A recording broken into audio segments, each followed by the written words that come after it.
Usually when we talk about a medical diagnosis, there's this expectation of absolute precision. Right, yeah. It's very binary. Exactly. Like you break your arm, the x-ray shows that jagged white line on the film, and the doctor just points and says, there's the fracture, broken or not broken. It's clean, it's visible, and it's honestly comforting because you can see exactly what's wrong. Yeah, you have proof. But then you step into the world of digital design, and suddenly that x-ray machine is just broken. Oh, completely. We're looking at a landscape like the apps on your phone or the dashboards you use at work that is honestly kind of invisible to the naked eye.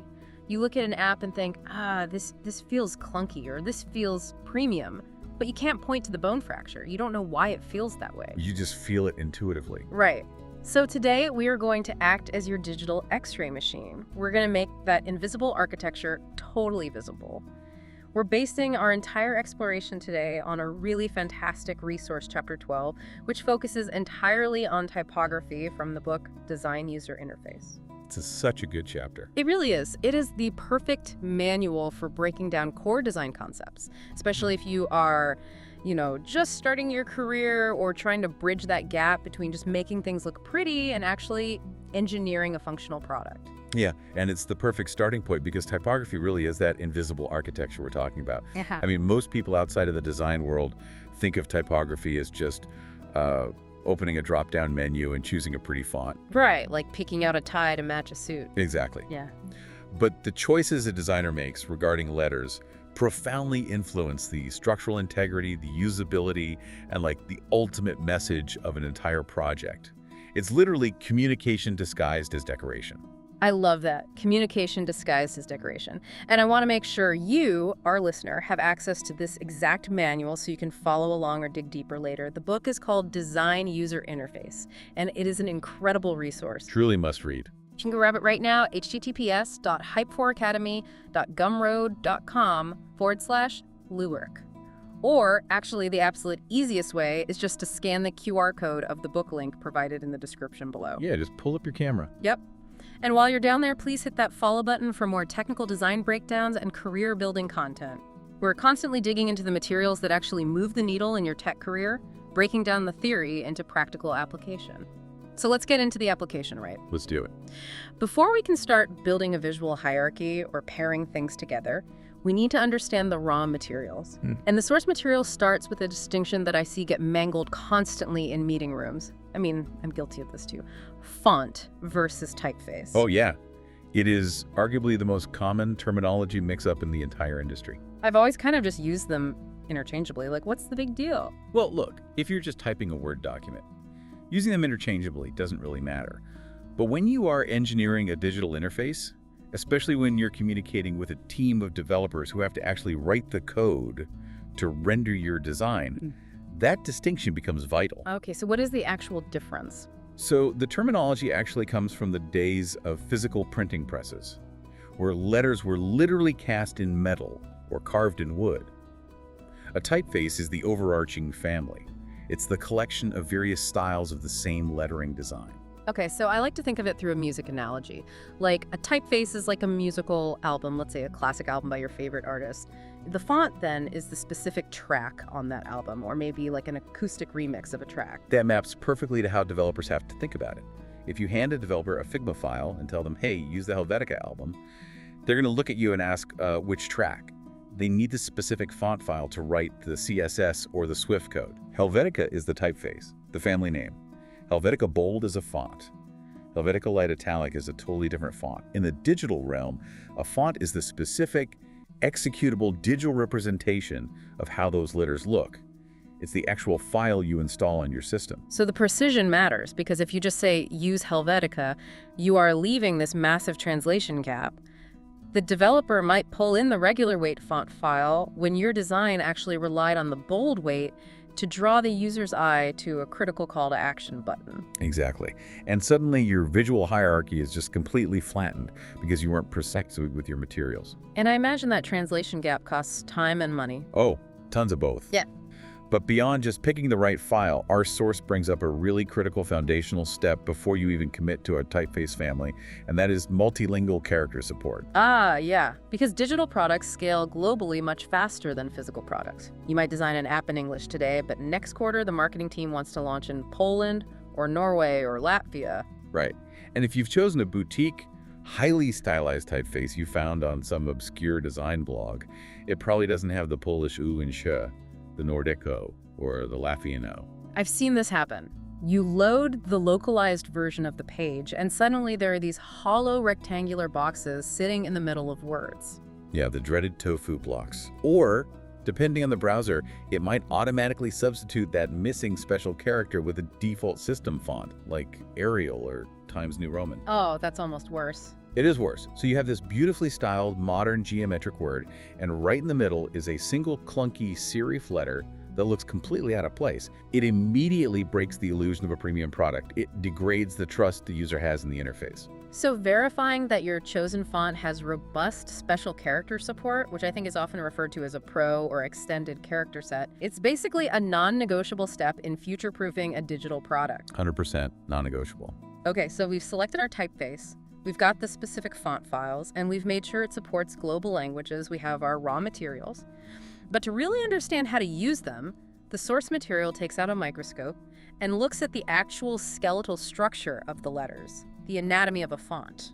Because how these letters are physically built dictates how they're going to behave when we start trying to align them on a screen. Right. The structural definition of a font is what gives it its unique rhythm.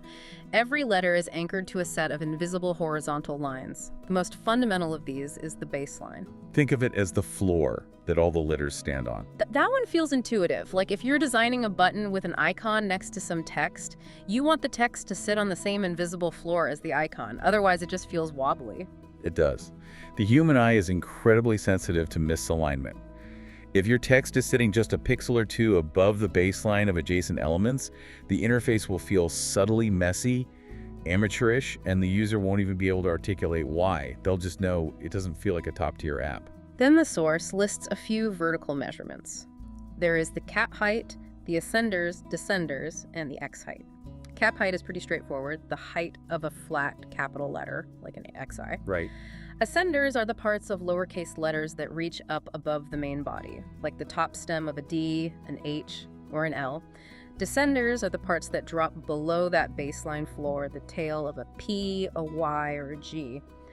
But the one the text really hammers home as the most critical measurement for UI design is the X height. The X height is quite literally the height of a lowercase x in that specific font. It serves as the baseline measurement for the main body of all lowercase letters.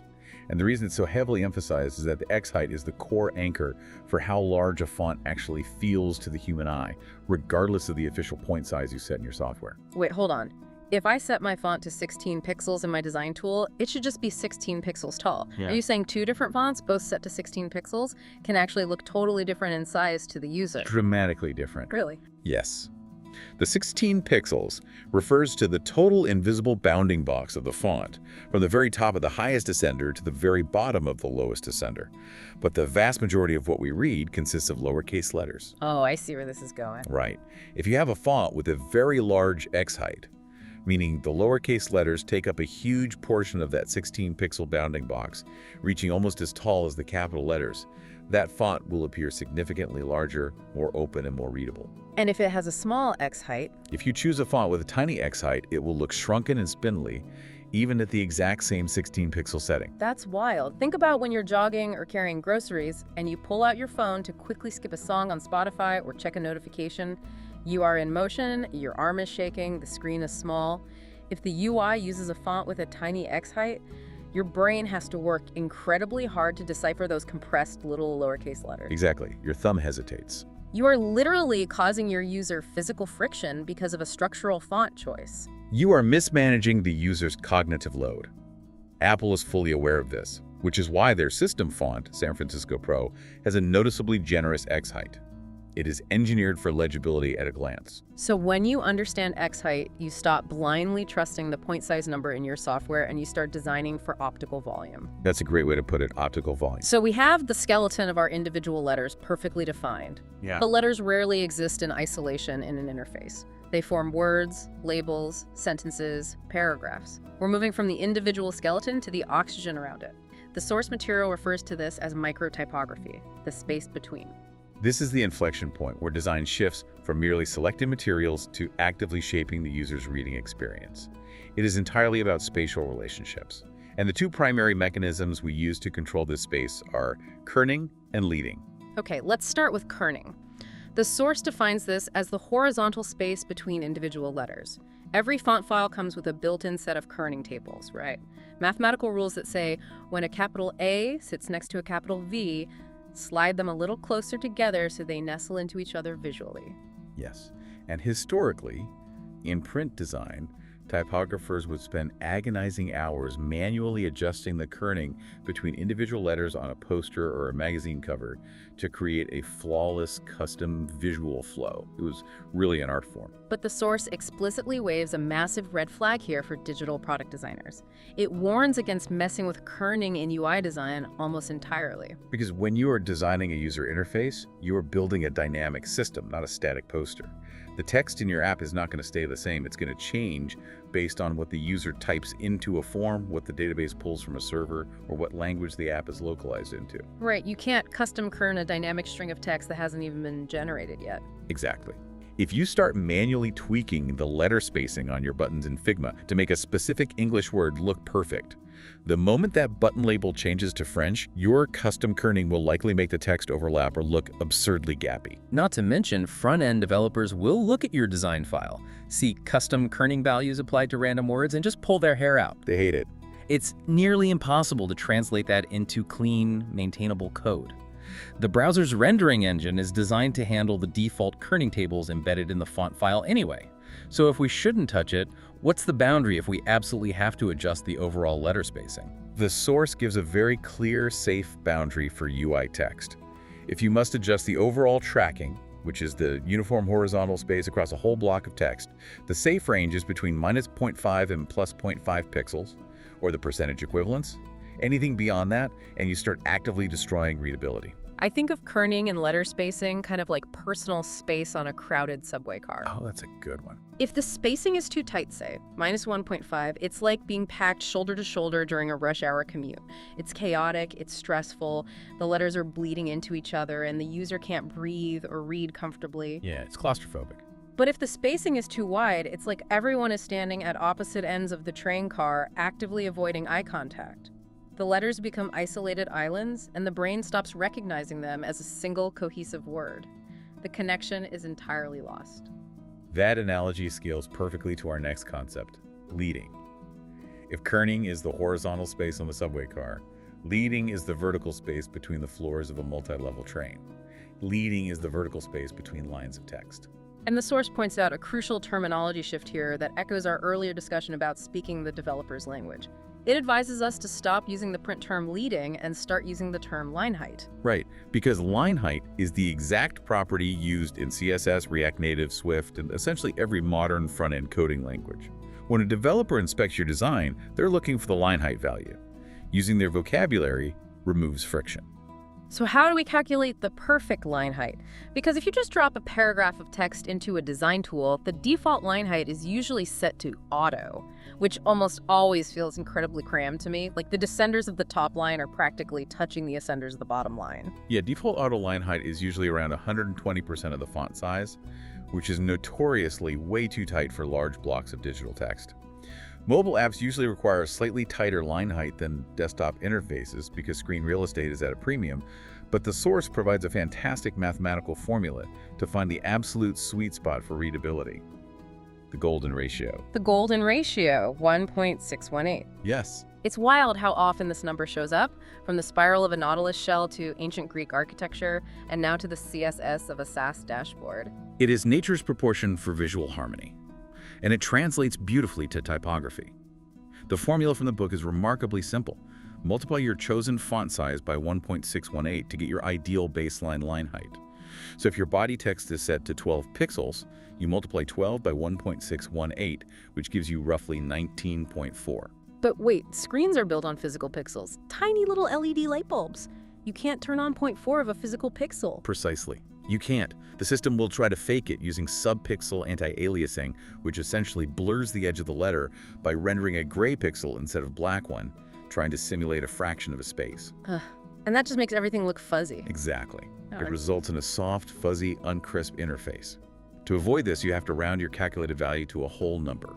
So 19.4 rounds to 19. Okay, so 12 pixel font, 19 pixel line height. But the source material throws a massive curveball here with something called the even-odd rule. And this feels like one of those secret handshake tricks that separates junior designers from senior engineers. Oh, it really is. It is an incredibly powerful micro-adjustment. Let's look at the math. Our text size is 12, which is an even number. But our rounded line height is 19, an odd number. When text is rendered inside a line height box, the software naturally tries to center it vertically. It calculates the leftover space and divides it equally above and below the letters. I see the problem. The difference between 19 and 12 is 7. You can't divide 7 pixels equally. You get 3.5 pixels above and 3.5 pixels below. We're back to fractions of a pixel. Exactly. The math breaks down. The browser or the operating system is forced to guess. It might put 4 pixels on top and 3 on the bottom, meaning your text is never mathematically centered within its own bounding box. And I bet that throws everything else off. It does. When you start trying to align that text box with a perfectly symmetric 24-pixel high icon next to it, the baselines will be ever so slightly off. The even-odd rule solves this entirely. The rule dictates, if your font size is an even number, your line height must be rounded to an even number. If your font size is odd, your line height must be odd. So in our example, we don't use 19. We round that 19 up to 20. 12 pixel text, 20 pixel line height. The difference is 8. That leaves exactly 4 clean whole pixels above the text and 4 clean pixels below. It centers flawlessly on the pixel grid. It guarantees a mathematically perfect, razor-sharp rendering on every single screen, from a cheap Android phone to a high-end Retina display. It is the definition of pixel-perfect engineering. And the text offers a safety net for all of this. If you're ever overwhelmed by the math, stick to the default values for kerning, but always rely on the even-odd golden ratio math for line height. All right, so we've got our letters. They are spaced perfectly horizontally, and the math guarantees they are spaced perfectly vertically. We have constructed a beautiful, readable block of text. Now, we have to actually place this block onto the user's screen. This is where we shape the text block to fit the environment. We are talking alignment, line length, and contrast. The physical environment of the screen and the cultural environment of the user heavily dictate these rules. Let's start with alignment. In the Western world, the absolute standard is left-aligned text. Because we read from left to right. It sounds obvious, but there's an underlying physical mechanic to it, right? Our eyes track in jumps, not smooth lines. Yes, they are called saccades. When you finish a line of text on the right side of the screen, your eye has to jump rapidly back to the left side to find the start of the next line. If the text is left aligned, that starting edge is a hard, consistent vertical line. It acts as a visual anchor. Your eye knows exactly where to land without any conscious effort. The source mentions the jagged edge that forms on the right side of left-aligned text. I know in print design they hate the jagged edge and try to make it flush. Should digital designers worry about it? Generally, no. In fact, the irregularity of the right edge can actually help the eye keep its place vertically.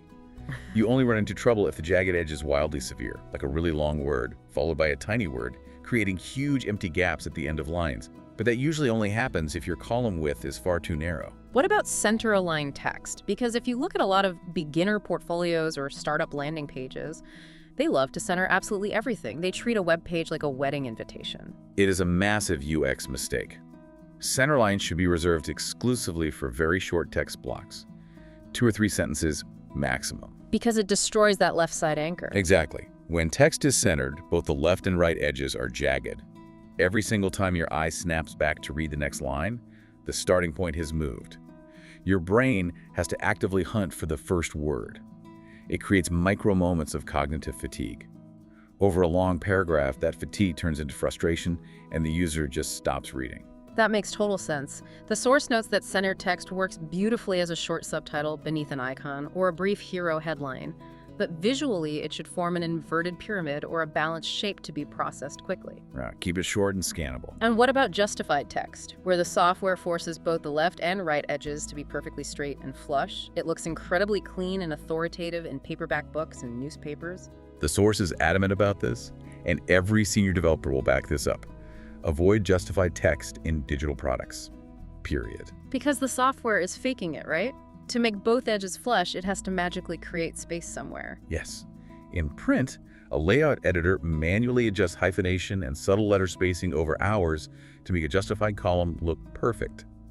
In a digital interface, the browser has to calculate that justification instantly on the fly, regardless of whether the user is holding an iPhone vertically, an iPad horizontally, or dragging a browser window on a massive desktop monitor. To make the edges flush, the browser forcefully widens the spaces between individual words, creating those awful rivers of white space. You end up with these huge vertical winding gaps running down through the paragraph. It looks like a glitch. It destroys the horizontal reading flow. It is a coding headache to manage across breakpoints, and it's an accessibility nightmare for users with dyslexia who often rely on consistent word spacing to decode sentences. And as we touched on earlier with localization, cultural context completely flips all these alignment rules. The source notes that if you are designing for markets that read from right to left, like Arabic or Hebrew, your entire layout logic has to mirror. The hard anchor must be on the right. It proves that UI design isn't about universal aesthetics. It's about localized cognitive function. You design for how the specific user's brain naturally works. And that physiological limit applies horizontally too, which brings us to line length. If I maximize a browser window on a 27-inch monitor and a paragraph of text stretches from the far left bezel all the way to the right bezel, I physically cannot read it. It is exhausting. If the line is too long, the saccade, the jump your eye makes back to the beginning of the next line, have to travel too far. You lose your tracking, and you often end up rereading the same line twice. So annoying when that happens. The source provides strict guardrails for this. For mobile screens, you aim for 30 to 50 characters per line. This ensures comfortable legibility without forcing the user to pan horizontally, which is a massive mobile sin. And for larger screens like desktop or tablets, The ideal range shifts to measuring by words. You want between 6 and 9 words per individual line. which is brilliant because it acts as a built-in QA check for your layout. If you set up your grid, choose your font size, and you are consistently getting 15 words per line on desktop, you instantly know your typography is broken. Exactly. Either your font size is way too small, or your text container is far too wide. You don't have to guess.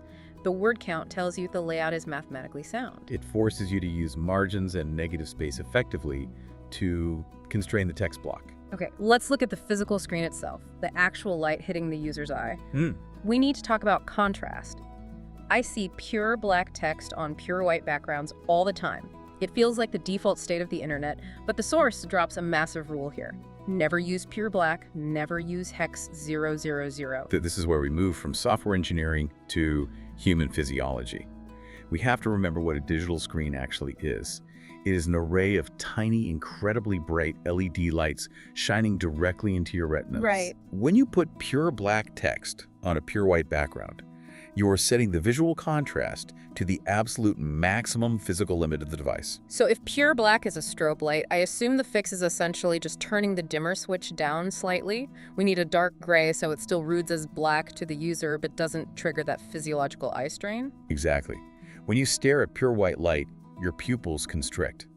When you try to read pure black text within that blinding white light, the edges of the letters can actually blur due to a phenomenon called halation, especially for users with astigmatism. Oh, wow. It physically causes headaches and a harsh, clinical, exhausting feeling. Now, to be clear, you absolutely must maintain high contrast for web accessibility standards like WCAG to ensure visually impaired users can read your content. Of course. But overdoing it with ultra-high contrast pure black is painful. The source recommends stepping back to a dark gray, like hex 222222. It's just off black. But the source offers an even more advanced technique that I found fascinating. Instead of a neutral gray, it suggests mixing a dark gray with the primary brand color of the UI. It is one of the most elegant, subtle touches in UI design.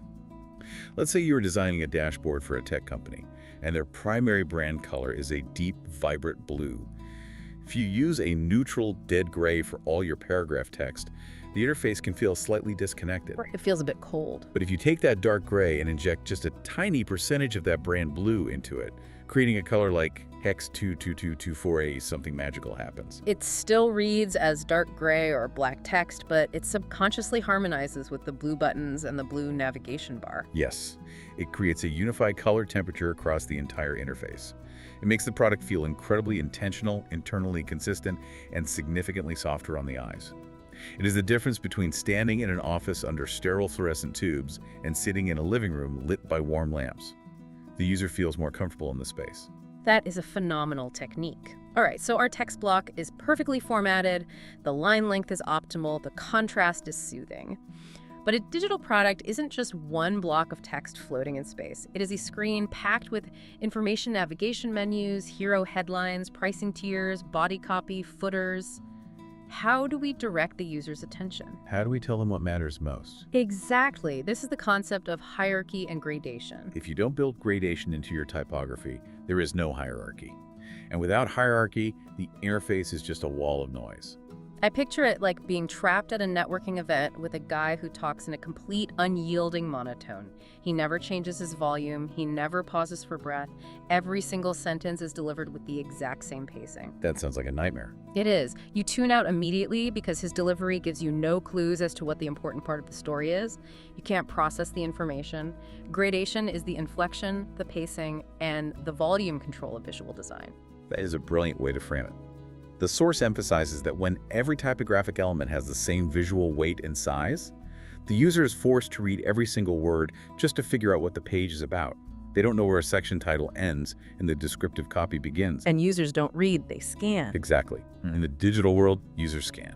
If they can't scan your hierarchy instantly, they bounce. So we build this gradation by varying the size and the weight of the fonts. We make top-level essential elements large and bold. We make supporting body copy smaller and regular weight. It's the classic magazine layout. But how do we decide how much bigger the heading should be? If my paragraph is 16 pixels, should my heading be 20, 24, 36? Do designers just slide the font size scale until it looks right? A lot of juniors do just eyeball it, which leads to wildly inconsistent interfaces where the headings change size on every single page. Professional design relies on mathematical systems. Systems remove guesswork and guarantee consistency. The source outlines two highly effective scaling systems for beginners. The first is utilizing a base grid value as a multiplier. The famous 8-point grid. Exactly. If the structural layout of your app is built on an 8-pixel grid, meaning your margins and paddings are all multiples of 8 pixels, you align your typography to that same logic. Your font sizes become a mathematical scale. 16 pixels for body copy, 24 for subheadings, 32 for primary headings, 40 for hero text. That makes everything feel so connected. Because every number shares a common denominator, they naturally harmonize. The proportions feel fundamentally correct to the human eye. And the second system. It brings us right back to our favorite math concept, the golden ratio. Instead of an additive 8-point grid, it uses a multiplicative scale. Let's say your base body paragraph text is 16 pixels. You multiply 16 by 1.618 to get your H2 subheading, which rounds to roughly 26 pixels. Okay, 26. Then you multiply that 26 by 1.618 again to get your H1 main title, which rounds to 42 pixels. 16, 26, 42. You've instantly generated a mathematically flawless high contrast hierarchy. The jump from 16 to 26 is clear, and the jump to 42 is dramatic enough to demand attention. And you combine that vertical scale with horizontal rhythm. The source discusses using multiples of the font's X height to determine the spacing between these different text elements. If the standard gap between two paragraphs is double the X height, you might make the gap above a new H2 heading 4 times the X height. You're using the font's own internal anatomy to dictate the layout's external spacing. It creates a self-referential, completely locked-in design system. Now, as we build this hierarchy, there is a technical instruction in the source that I found really interesting. It insists that designers working purely in visual tools like Figma or Sketch must use CSS standard naming conventions for their typography layers. We shouldn't name our text styles massive blue title or tiny gray footer text. We should name them H1, H2, P, and span. Yes, H1 stands for heading 1, your main page title. H2 is your subtitle. P stands for paragraph or body text. And span is an inline container used for small metadata like a date stamp or an author label. Why is it so critical for a visual designer to adopt the syntax of a web developer? Like, does it really matter what the layer is called? Because the handoff process between design and engineering is where most products fall apart. If you name your Figma layers based on vibes, big hero text, The developer has to manually map that vibe to an HTML tag in the document object model, the DOM. It slows them down, and it introduces massive room for error. Right. If they map your big hero text to an H3 tag instead of an H1, they have just completely destroyed the page's search engine optimization, or SEO, because Google's web crawlers look for H1 tags to understand what a page is about. Oh, wow. Not to mention accessibility. Screen readers used by visually impaired people navigate a website by jumping from H1 to H2 to H3. If the developer applies the tags wrong because the designer's naming conventions were sloppy, a blind user literally cannot navigate the site. Exactly. By naming your design styles H1, H2, P, and span, you are structurally engineering the code base before a single line of CSS is written. You are speaking the developer's language, ensuring accessibility, and protecting the product's SEO. It elevates you from a digital painter to a product architect. Okay, so our architecture is perfectly scaled, mathematically spaced, and named perfectly for the developers. The structure is flawless. Now we finally arrive at the aesthetics. We get to decide what the actual letters look like stylistically. We are defining the voice of the product. The source breaks this down into sans serif, serif, and decorative fonts. This choice dictates the entire personality of the interface. Let's start with the absolute undisputed king of modern digital interfaces, sans serif fonts. Sans being French for without. So these are the fonts without the little feet, the little structural lines at the ends of the character strokes. Precisely. Sans serifs are simple, minimal, and geometric.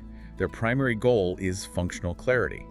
They do not want to draw attention to themselves, and their dominance in UI design isn't just a stylistic trend, it's rooted in the history of screen technology. Right, because early computer monitors had terrible resolution. They were basically low-density grids of chunky pixels. Yes. And a sans serif font, with its clean, straight edges and uniform stroke width, maps very cleanly onto a blocky pixel grid. The screen can render it sharply. Because of this, sans serif fonts became the absolute workhorses of digital design.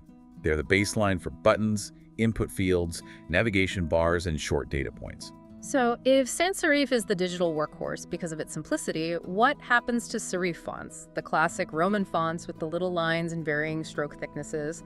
Are they obsolete in digital design? Not at all. Serifs carry a distinct psychological weight. They feel authoritative, traditional, and serious. Think of the New York Times app or a high-end financial institution. They feel trustworthy. Exactly. But their true superpower, which the source highlights, is readability in long-form text. If your text block is longer than about 10 sentences, say a long blog post, an in-depth news article, or a wiki page, a serif font is often the superior choice. Wait, if sans serif maps better to pixels and is simpler, why is the more complex serif font better for long reading? Because those little lines, the serifs, aren't just decorative. They physically act as rails for the eye. They draw a subtle horizontal line that connects the bottom of one letter to the next. This guides the reader's eye horizontally along the sentence, helping the brain discern the individual words and jump faster between characters without losing its place vertically. That is fascinating. It reduces eye fatigue over long periods. It is the reason almost all physical printed books for centuries have used serif typefaces. That makes sense. But let me push back on that logic for a second. If serif fonts are scientifically proven to be rails that guide the eye better for reading, why doesn't Apple or Google just force every app and operating system to use serif? Why are we settling for sans serif in our daily UI? It is a fantastic question, and it comes back to the chaotic reality of the digital medium. Paper has infinite resolution. A printed serif is perfectly crisp. Screens, even today, vary wildly. Right, hardware is inconsistent. You might be designing on a gorgeous 4K Retina display, but your user is viewing the app on a 5-year-old, low-resolution budget Android phone. On that cheap screen, those tiny, delicate serif lines don't have enough physical pixels to render cleanly. They get anti-aliased into a blurry, muddy mess. The text actually becomes harder to read. Ah, so the visual complexity of the serif breaks down under technological constraints. Exactly. Sans serif, with its blocky predictability, survives the unpredictable pixel grids of the global device market much better. Therefore, the source advises a pragmatic split. Use the robust sans serif for your navigation buttons and UI architecture, and reserve the serif fonts specifically for dedicated long-form reading environments within the app. What about decorative fonts? Scripts, handwriting, massive blocky display fonts, calligraphy. The source drops a heavy hammer here. Highly stylized, decorative fonts should be avoided entirely in UI design unless they serve an incredibly specific, isolated purpose. I mean, I can imagine a handwritten script font being used as a literal signature at the bottom of a founder's bio page to make it feel personal. That is a perfect use case. It's a graphical element, not functional UI. But if you try to use a complex, swirly decorative font for your main navigation menu, or worse, your data tables, you force the user to actively decipher the letters before they can understand the word. It's exhausting. Yeah, nobody wants to decode a menu. Furthermore, decorative fonts carry massive tonal baggage. They can completely undermine the psychological safety of your product. Imagine opening your mobile banking app, looking at your life savings, and the account balance is written in a playful, bouncy comic book font. I would instantly assume the bank was insecure or that my money was part of a game. I'd transfer my funds out immediately. Exactly. You remove a necessary layer of seriousness and trust. Simple, readable styles like a solid sans serif act as a neutral vessel for the information, allowing the data itself to carry the importance. The text also explicitly calls out a specific stylistic trend from the past that designers need to avoid: thin or ultralight font weights. It references the year 2012 and the release of iOS 7. I vividly remember this era. Apple redesigned everything, and suddenly every app looked like it was spun out of spiderwebs. The text was impossibly thin. It was a massive industry shift toward extreme clinical minimalism. But the source points out exactly why it failed as a sustainable UI strategy, and it goes back to our discussion on physical pixels. For a thin, ultralight font to be legible, it has to be displayed at a massive size. Right. The moment you shrink an ultralight font down to a 14-pixel body copy size, the physical stroke width of the letter falls below 1 pixel on the screen. How does a physical screen display something smaller than its smallest possible physical unit of light? It can't. So the rendering engine tries to compensate using subpixel rendering. Instead of turning the pixel fully black, it turns it light gray, trying to simulate a thinner line. The result is washed out, blurry, barely visible text that completely destroys legibility, especially in bright environments, like looking at your phone outside in the sun. The accessibility implications must have been disastrous. They were. The industry learned its lesson, and the source strongly advises sticking to regular or medium weights as your baseline to ensure the UI is robust and readable under any condition. Speaking of operating systems like iOS, the final warning in this section is about system fonts. We shouldn't be using outdated legacy fonts for our UI, right? Right. Decades ago, fonts like Arial, Tahoma, or Standard Times New Roman were the only web-safe options, but they were designed for old rendering engines. Today, the major tech giants have invested millions in designing highly optimized, modern system fonts specifically engineered for their high-density screens. Apple provides San Francisco, or SF Pro. Google provides Roboto for Android and material design ecosystems. And the source recommends leaning on these, especially for beginners. They are the ultimate safety net. They are mathematically perfect, rigorously tested for legibility, and automatically handle all the complex rendering logic. Okay. But there is a massive legal caveat the source mentions: licensing. Oh, really? You cannot just download Apple's San Francisco font and use it to design a website that will be viewed on Windows or Android devices. It violates Apple's strict licensing terms. Good to know. Keep the Apple font in the Apple ecosystem. Oh. Okay, we have our raw materials, we've spaced them out, we've built the hierarchy, and we've selected the perfect functional sans serif and an elegant serif. We have reached the final boss for any designer: the master mix, font pairing. Taking these distinct ingredients and combining them on a single screen without creating a visually chaotic stew. Font pairing is often treated like this mystical dark art in design circles, but the source strips away the mystery and provides strict, reliable rules to keep beginners completely safe. The most bulletproof pairing rule is a functional split. Use a clean, modern-based sans serif for your entire UI architecture buttons, menus, body paragraphs, and pair it with a character-rich serif font exclusively for the large headings. So the body is simple and invisible, while the heading is stylized and authoritative. It's like cooking. You don't mix two massively complex, overpowering ingredients together like pouring truffle oil over a rich chocolate cake. They compete. You pair a complex, flavorful ingredient with a simple, solid base, like rice or pasta. Exactly.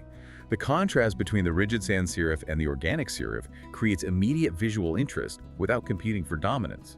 However, if you want an even safer, more cohesive route, the source highlights this single-family approach. You use one single, highly versatile typeface family like Inter or Roboto for the entire project. But if everything is the same font, how do you build the hierarchy we just talked about? You build it entirely through weight dynamics and size. You use the regular weight for your body copy, the medium weight to give interactive buttons a bit of punch, and the bold or extra bold weight for your H1 and H2 headings. That feels impossible to mess up. But regarding those weight dynamics, how extreme should the difference be? If my paragraph is a thin, regular weight, and I make my heading an ultra black, incredibly thick font, the visual gravity of that massive, heavy heading will literally pull all of the user's attention. The regular weight paragraph below it will visually evaporate, becomes an afterthought.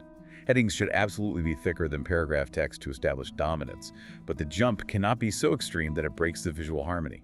Usually, jumping 2 weight classes like from regular, skipping medium, and going to bold creates a perfect contrast without destroying balance. So what are the ultimate red flags? What does the source say we absolutely must avoid when pairing? Never mix a decorative serif with a decorative sans serif. It's the truffle oil and chocolate cake scenario. Too much personality competing for the user's eye. Even worse, never mix 2 different serif fonts together. Why is that worse? Because serifs are already highly detailed with varying stroke widths and delicate terminals. If you put 2 different serif fonts next to each other, the subtle differences in their architecture clash. It looks like a mistake, like the style sheet failed to load properly. It creates a messy, conflicting texture. Okay, so we know what to avoid. What is the ultimate takeaway formula? What is the right number of fonts for a designer to use? The golden rule laid out in the text is a masterclass in constraint. 1 or 2 fonts maximum. 2 weights, typically regular and bold, and 3 to 5 mathematical sizes based on your scale. That is it. 1 or 2 fonts, 2 weights, 3 to 5 sizes for an entire app. That feels incredibly restrictive. What if I want to make a special promotion banner pop? It is restrictive by design. Constraints breed creativity, but more importantly in UI, constraints breed structural consistency. If you strictly limit your typographic palette, you cannot rely on injecting a wacky new font every time you want something to stand out. You are forced to solve the design problem using space, layout, alignment, and color contrast. You have to become a better architect instead of just a louder decorator. Exactly. The source stresses that typographic consistency must be absolute across all interactive components. If a user learns that a 16-pixel medium-weight blue sans serif text means this is a clickable button, that exact typographic treatment must remain identical on the login screen, the checkout page, and the settings menu. Because if the button typography changes on page 3, the user subconsciously thinks, wait, is this still a button? Does it do something different? They have to relearn how to use your app. You've broken the trust. Good UI typography is invisible. The user should never consciously think about your font choices or your line height math. They should just effortlessly glide through the content, absorbing the information and navigating the product without friction. We have covered massive ground today, and honestly, I don't think I'll ever look at a website the same way again. We started by defining our raw materials, separating the overarching typeface album from the specific font track. We zoomed in on the invisible skeleton of the letters, learning why a generous X height saves our thumbs from missing buttons on a bumpy commute.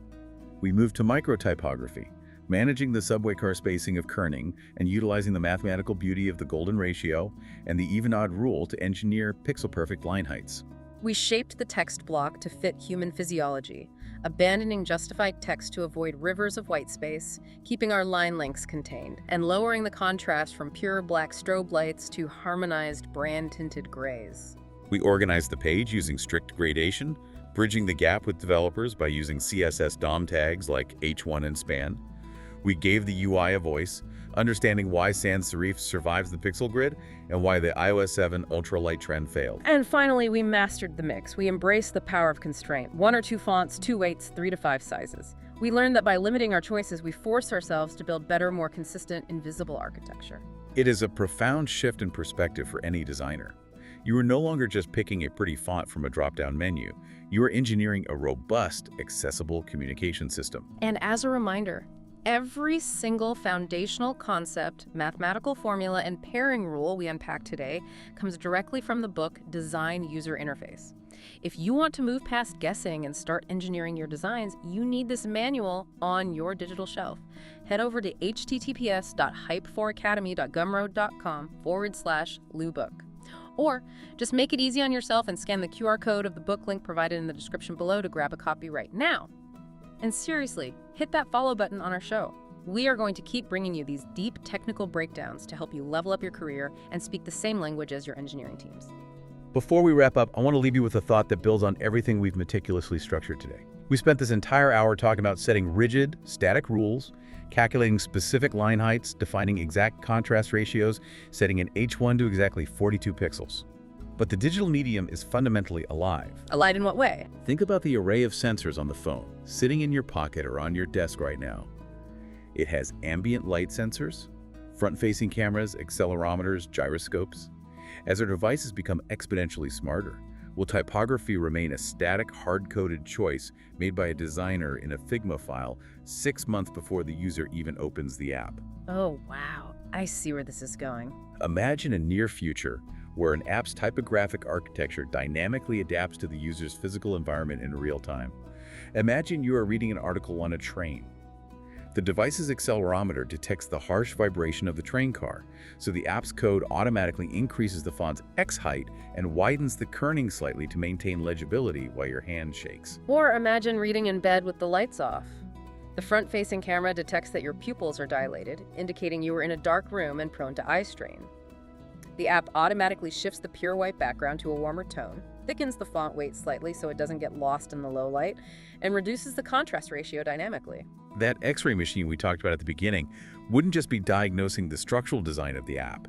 It would be diagnosing the physiological state of the user in real time and prescribing the absolute perfect typographic layout for that specific second in time. But here's the catch. To ever build a responsive, dynamic system like that, the algorithms will need a foundational logic to pull from. Precisely. They will rely on the exact math, the golden ratios, the contrast theories, and the structural hierarchies we covered today.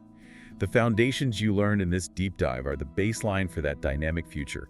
The invisible architecture is only going to get smarter, more fluid, and more integral to the human experience. So the next time you open an app, don't just look at it. Keep looking at the details, see the structure, see the invisible.